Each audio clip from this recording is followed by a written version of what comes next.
Hello बच्चों, आज का अपना टॉपिक है क्लास 11 से एरर। एरर क्या है?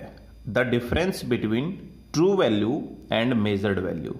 ये डिफरेंस है ट्रू वैल्यू और मेजर्ड वैल्यू के बीच का।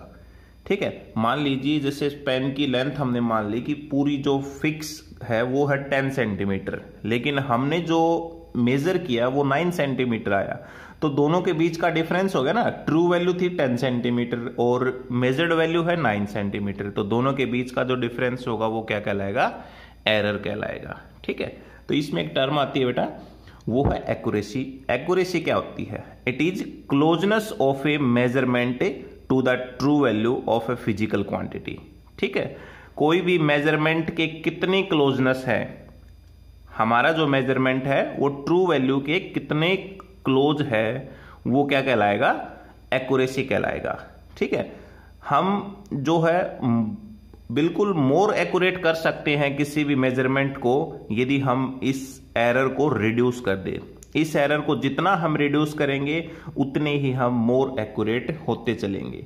ठीक है, हम ये कह सकते हैं कि जो मेजर्ड वैल्यू है, ठीक है, मेजर्ड वैल्यू और ट्रू वैल्यू के बीच का जो डिफरेंस जितना कम होगा उतनी ही एक्यूरेसी हमारे मेजरमेंट के अंदर होगी। ठीक है, प्रेसिजन देखिए क्या होता है। The degree of exactness of a measurement, कितने डिग्री जो मेजरमेंट के नजदीक हमारी जो है वो वैल्यू गई है, या हमारा मेजरमेंट जो है कितना एग्जैक्ट हुआ है, कितने डिग्री एग्जैक्ट हुआ है, तो वो क्या कहलाएगा? प्रेसिजन कहलाएगा।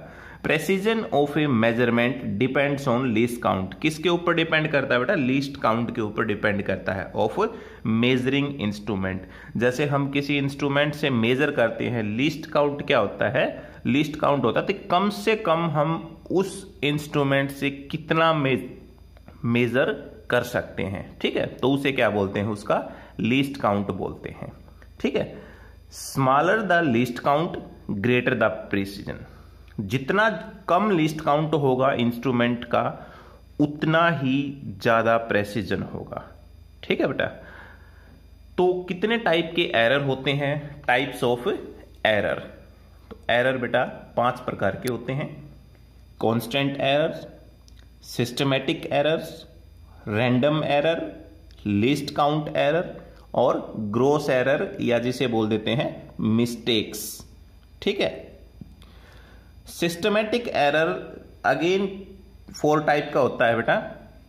पहला होता है instrumental error, imperfection in experimental technique, personal error और error due to external causes. ठीक है, तो 1 बाय 1 बेटा इन सब को अब डिस्कस करते हैं। पहला जो एरर है बेटा वो आ गया हमारा कांस्टेंट एरर। तो कांस्टेंट एरर क्या होता है?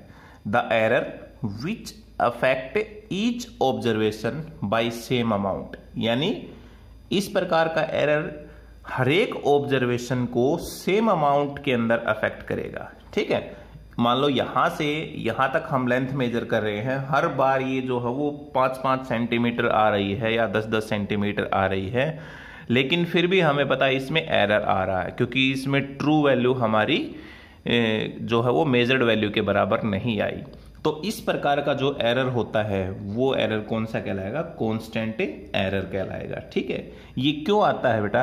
क्योंकि स्केल के अंदर ही जो डिफेक्ट आ जाए तो उसमें हम क्या कहेंगे कि जो कांस्टेंट एरर होगा। बार बार हम उसी स्केल से मेजर करें तो क्या होगा? वो वही एरर आता रहेगा इसमें। ठीक है, तो इस प्रकार के एरर को हम कैसे दूर कर सकते हैं? हम जो सेम फिजिकल क्वांटिटी है उसको नंबर ऑफ डिफरेंट मेथड से, और कोई अपरेटस हो या कोई अलग टेक्निक हो, उसके द्वारा हम यूज करके इस प्रकार के एरर को जो है वो खत्म कर सकते हैं। ठीक है, दूसरा एरर है सिस्टमैटिक एरर। सिस्टमैटिक एरर क्या होता है? The error which leads to occur in one direction.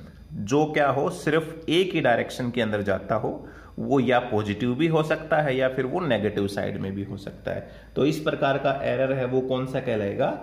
Systematic error कहलाएगा। ऐसे एरर को बेटा हम कैसे दूर कर सकते हैं? यानी इसके लिए हमें वो रूल पता होना चाहिए जो जिसके लिए बनाए गए हैं। ठीक है, तो इस प्रकार के जो एरर है उनको हम कैसे कैसे जो है वो अलग कर सकते हैं, इसके टाइप्स हैं वो देखिए क्या है।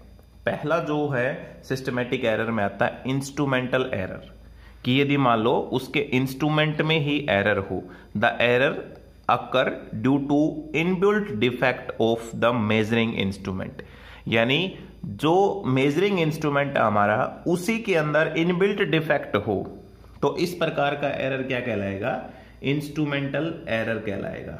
ठीक है, जैसे वर्नियर कैलिपर होता है बेटा, वर्नियर कैलिपर के अंदर एरर आ जाए कि उसकी जीरो, ठीक है, वर्नियर कैलिपर होता है बेटा एक, इसमें दो स्केल होती हैं, एक मेन स्केल होती है और एक होती है वर्नियर स्केल।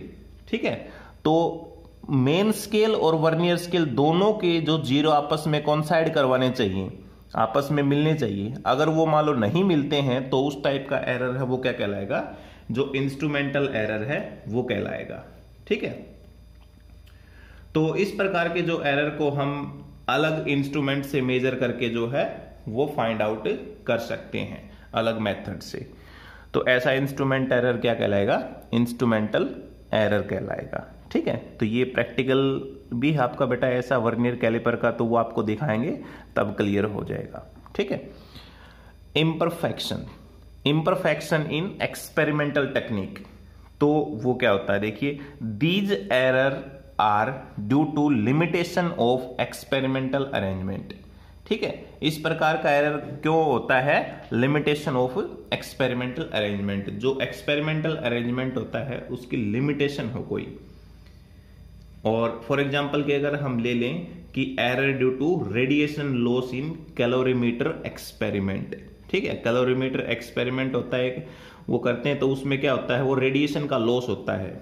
ठीक है, तो रेडिएशन के लॉस होने से जो है एरर डेवलप होता है, उसे इम्परफेक्शन बोलते हैं, कि एक्सपेरिमेंट हम कर रहे हैं, उस एक्सपेरिमेंट के वजह से जो एरर आ गया। ठीक है, और एग्जांपल अगर बताएं तो error due to buoyancy in air. ठीक है, when we weigh a body in air. ठीक है, जब हम किसी भी ऑब्जेक्ट को हवा के अंदर हम मेजर करते हैं, किसी बॉडी के वेट को हवा के अंदर मेजर करते हैं, तो उसमें भी बॉयंसी की वजह से जो है एरर आ जाता है। तो इस प्रकार का जो एरर है वो एलिमिनेट नहीं किया जा सकता। ठीक है, लेकिन जो है उसके लिए जो नेसेसरी जो करेक्शन है वो हम अप्लाई कर सकते हैं। ठीक है, फिर है बेटा पर्सनल एरर। पर्सनल एरर क्या होता है, देखिए नाम से भी पता लग रहा है थोड़ा सा पर्सनल। ठीक है, these errors arise due to individual bias, lack of proper setting of apparatus or individual carelessness in taking observation without observing proper precautions। यानी इस प्रकार का जो एरर है वो कैसे आता है, वो इंडिविजुअल बाइस की वजह से, या lake of proper setting of apparatus, जो apparatus है वो हमने ढंग से नहीं सेट किया हो, और individual carelessness in taking observation, जब हम ऑब्जर्वेशन ले रहे हैं तो वहां पर जो है वो लेने में हमने गड़बड़ कर दी, ऑब्जर्व करने में, तो या हमने जो प्रॉपर प्रिकॉशंस नहीं रखी। इस प्रकार का जो एरर है वो क्या कहलाता है, वो पर्सनल एरर कहलाता है। ठीक है, जैसे मान लो हम किसी भी ऑब्जेक्ट को इस प्रकार से लेफ्ट हैंड में मेजर करते हैं, ठीक है, और उसी ऑब्जेक्ट को दूसरे हाथ में अगर हम रख के मेजर करेंगे तो उसमें एरर आ जाएगा। और किस वजह से आ जाएगा, वो पैरेलैक्स की वजह से आ जाएगा। पैरेलैक्स जो है बेटा क्या होता है कि बैकग्राउंड के साथ, जैसे मान लो हमने ये पेन रखा हुआ है, ठीक है, हम एक आंख से इस पेन को देखेंगे, ठीक है, पहले एक आंख से, फिर उसके बाद दूसरी आंख से इस पेन को देखेंगे, तो क्या होगा कि हमारा जो बैकग्राउंड है वो चेंज हो जाएगा। ठीक है, इसके कंपैरेटिव जो है बैकग्राउंड चेंज हो जाएगा, तो इसी को हम क्या बोलते हैं, पैरेलैक्स बोलते हैं। ठीक है, तो इस प्रकार का जो एरर है वो क्या होता है, पर्सनल एरर होता है।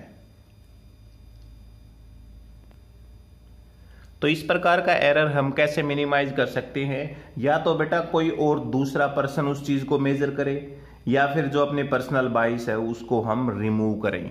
ठीक है, इस प्रकार से जो हम पर्सनल एरर को खत्म कर सकते हैं।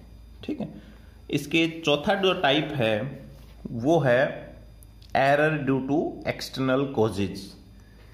These errors arise due to change in external condition. इस टाइप का एरर कब होता है? जब एक्सटर्नल कंडीशन चेंज हो जाती हैं। एक्सटर्नल कंडीशन कौन सी होगी बेटा? जैसे प्रेशर, टेम्परेचर, विंड एटसेट्रा। इस टाइप से जो है एरर जनरेट होता है इनकी वजह से, उसको क्या बोलते हैं? Error due to external causes. For example के लिए अगर देखें इसमें कि the expansion of a scale due to increase in temperature. ठीक है, कि कोई भी स्केल है वो टेम्परेचर की वजह से एक्सपेंड हो जाती है, तो वो एरर आ गया उसके दूसरे एक्सटर्नल कॉजेज की वजह से। ठीक है, तो इस टाइप का एरर है वो क्या कहलाएगा? Error due to external causes कहलाएगा। तो इनको हम कैसे मिनिमाइज कर सकते हैं? जो एक्सटर्नल कंडीशन है बेटा, जब हम एक्सपेरिमेंटेशन कर रहे हैं उस टाइम इन एक्सटर्नल कंडीशन को कंट्रोल करके हम इस एरर को मिनिमाइज कर सकते हैं। ठीक है, थर्ड एरर है बेटा हमारा random error. The error which occur irregularly and in random in magnitude and direction. ठीक है, इस प्रकार का एरर क्या होता है बेटा? जैसे हम किसी भी क्वांटिटी को मेजर करने लग रहे हैं, हम कुछ रीडिंग लेने लग रहे हैं और वो रीडिंग हर बार जो है वो डिफरेंट आने लग रही हैं, तो हम क्या करेंगे? इस प्रकार के एरर को कैसे अलग किया जाएगा? हम उन सब का मीन निकाल लेंगे बेटा, सबका। जैसे मान लो हमने 10 बार किसी चीज को मेजर किया, 10 बार अलग अलग आई, तो हमने क्या किया? सभी को जोड़ के और 10 से डिवाइड करवा देंगे, तो इससे उनका मीन निकल आएगा और जो रैंडम एरर है वो खत्म हो जाएगा। चौथा जो एरर है वो है least count error. Least count error क्या होता है? This error is due to the limitation imposed by the least count of measuring instrument। इस प्रकार का एरर किस वजह से होता है? जो लीस्ट काउंट की जो हमारे पास इंस्ट्रूमेंट है, उस इंस्ट्रूमेंट के लीस्ट काउंट की लिमिटेशन की वजह से जो एरर होता है, तो वो हमारे पास कौन सा होता है? लीस्ट काउंट एरर होता है। ठीक है, मान लिया जैसे कि हमारे पास कोई मीटर स्केल है बेटा, ठीक है, और मीटर स्केल का जो लीस्ट काउंट है वो हमने मान लिया कि 1 मिलीमीटर है, तो उसकी रीडिंग बेटा काफ़ी अच्छी है 1 मिलीमीटर तक जैसे हम मेज़र करते हैं तो। लेकिन अगर हम 0.5 मिलीमीटर तक मेज़र करना हो तो हम मेज़र नहीं कर पाएंगे, यानी उसकी लिमिटेशन हो गई बेटा कि वो ये जैसे मान लो मीटर कि हमने जो लेंथ मानी है 1 मीटर की पूरी मीटर स्केल, ठीक है, तो इसकी लिमिटेशन क्या थी कि इसका लीस्ट काउंट कितना है? 1 मिलीमीटर है, लेकिन हमने मेजर कितना करना है? 0.5 मिलीमीटर मेजर करना है, तो लिमिटेशन होगी ना बेटा कि ये सिर्फ इतना ही मेजर कर पाएगा, इससे कम मेजर नहीं कर पाएगा। 1 मिलीमीटर तक हमें ये अच्छा रिजल्ट देगा, लेकिन इससे कम अगर मेजर करना हो तो हम मेजर नहीं कर पाएंगे, यानी उसमें एरर आ जाएगा। तो ऐसा एरर क्या कहलाएगा? लीस्ट काउंट एरर है वो कहलाएगा। ठीक है, लास्ट एरर है अपने पास बेटा वो है ग्रोस एरर या जिसे बोलते हैं मिस्टेक्स। ठीक है, तो ये नाम से पता लग रहा है हमें mistakes. These errors are due to either carelessness of the person और due to improper adjustment of apparatus, यानी या तो जो मेजर करने वाला पर्सन है उसकी केयरलेसनेस की वजह से हुआ हो या इम्प्रॉपर एडजस्टमेंट की हो अपरेटस की, यानी हमारी गलती की वजह से जो एरर आया है वो क्या कहलाएगा? ग्रोस एरर कहलाएगा। इसके अंदर कोई भी करेक्शन है वो नहीं होती बेटा, ग्रोस एरर के अंदर जो है वो कोई भी करेक्शन नहीं होती। तो ये आपके एरर की मेन डेफिनेशंस थे बेटा, जो आपने अच्छे से याद करनी है। ठीक है, कल जो है आपको करवाएंगे एरर के रिलेटेड जो है न्यूमेरिकल प्रॉब्लम है कुछ, जैसे एब्सोल्यूट एरर, रिलेटिव एरर और परसेंटेज एरर। ठीक है, इनसे रिलेटेड जो है न्यूमेरिकल प्रॉब्लम बताएंगे, और इसके साथ किस प्रकार से हम एरर को ऐड कर सकते हैं, कैसे उसको सबट्रैक्ट कर सकते हैं, कैसे उसको डिवाइड कर सकते हैं और कैसे मल्टीप्लाई कर सकते हैं, ये सब हमारा अभी बाकी है, ये आपको नेक्स्ट वीडियो में है वो बताएंगे। तो अब तक अगर आपने चैनल को सब्सक्राइब नहीं किया है तो बेटा आप चैनल को सब्सक्राइब करें। कोई भी अगर आपका इससे रिलेटेड डाउट होता है तो वो आप कमेंट बॉक्स में ज़रूर लिखें। Thank you.